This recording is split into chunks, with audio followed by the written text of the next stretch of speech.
নমস্কার বন্ধুরা, ভালোবাসার রান্নাঘরে সবাইকে স্বাগত জানাই। আজ আমি বানাবো শীতের নতুন পাঁচমিশালি সবজি।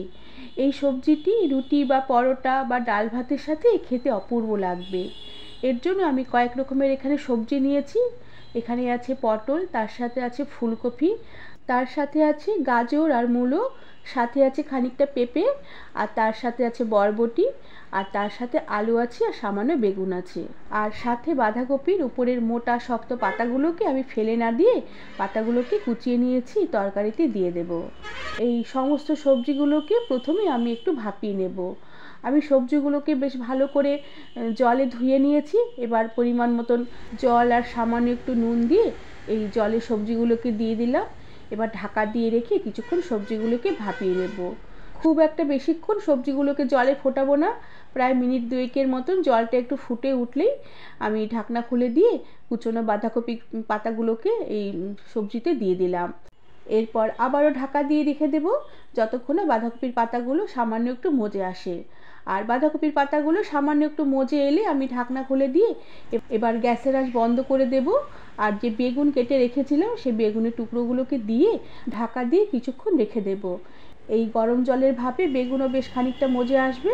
এরপর কিছুটা ঠান্ডা হয়ে আসলে আমি জল থেকে সবজিগুলোকে তুলে নেব। এরপর কড়াতে আমি সাদা তেল দিয়ে দিলাম। তেলের পরিমাণটা এখানে আমি একটু বেশি করে দিয়েছি, কেননা আমি সবজিটা নিরামিষভাবে বানাবো, তাই তেলটা একটু বেশি দিলে খেতে বেশ ভালো লাগবে। এরপরে কয়েকটা বিউলির ডালের বড়ি তেলে দিয়ে একটু লাল লাল করে ভেজে তুলে রেখে দিলাম।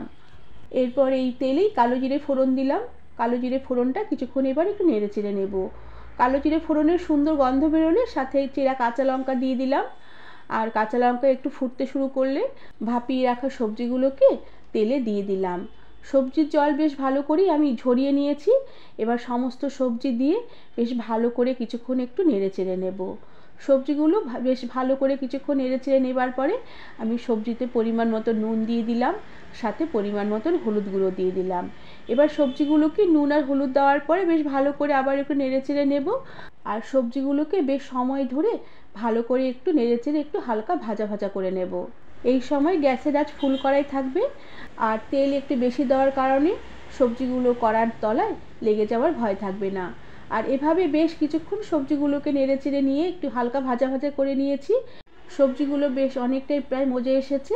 এবার এই সবজিগুলোকে আরও একটু ভালো সেদ্ধ করে নেওয়ার জন্য আমি সামান্য একটু উষ্ণ গরম জল দিয়ে দিলাম।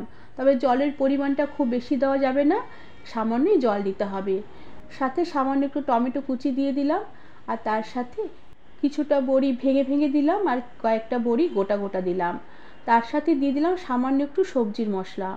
এবার এই সব কিছু বেশ ভালোভাবে নেড়ে চেড়ে মিশিয়ে নিয়ে গ্যাসের আঁচ কম করে দিয়ে ঢাকা দিয়ে রেখে কিছুক্ষণ আমি তরকারিটা রান্না হতে দেব। কিছুক্ষণ এভাবে কম আঁচে ঢাকা দিয়ে রান্না করে নেবার পরে ঢাকনা খুলে দিলাম। তরকারিটা বেশ অনেকটাই সেদ্ধ হয়ে এসেছে, কিন্তু তরকারির মধ্যে বেশ অনেকটাই জল আছে। এবার এই জলটাকে শুকিয়ে নেবার জন্য আমি এই তরকারিতে সামান্য একটু ময়দার গুঁড়ো ছড়িয়ে দেব। তবে তোমরা চাইলে এখানে আটার গুঁড়ো বা চাল গুঁড়ো ব্যবহার করতে পারো। আর তার সাথে স্বাদের ব্যালেন্সের জন্য সামান্য একটু চিনি দিয়ে দেব।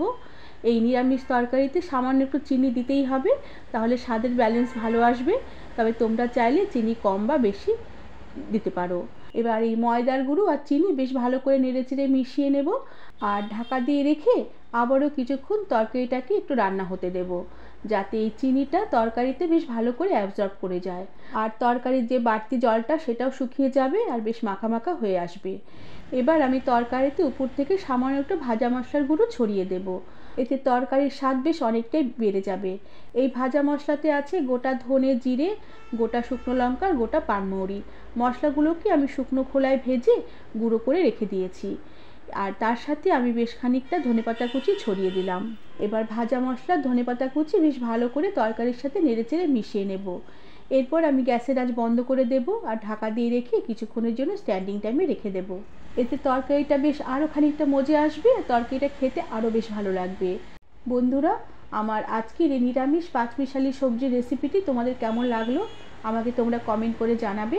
আর ভালো লাগলে একটি সাবস্ক্রাইব করে দেবার অনুরোধ রইল। আজ তাহলে আসি, পরে আবার একটি নতুন রেসিপি নিয়ে দেখা হবে।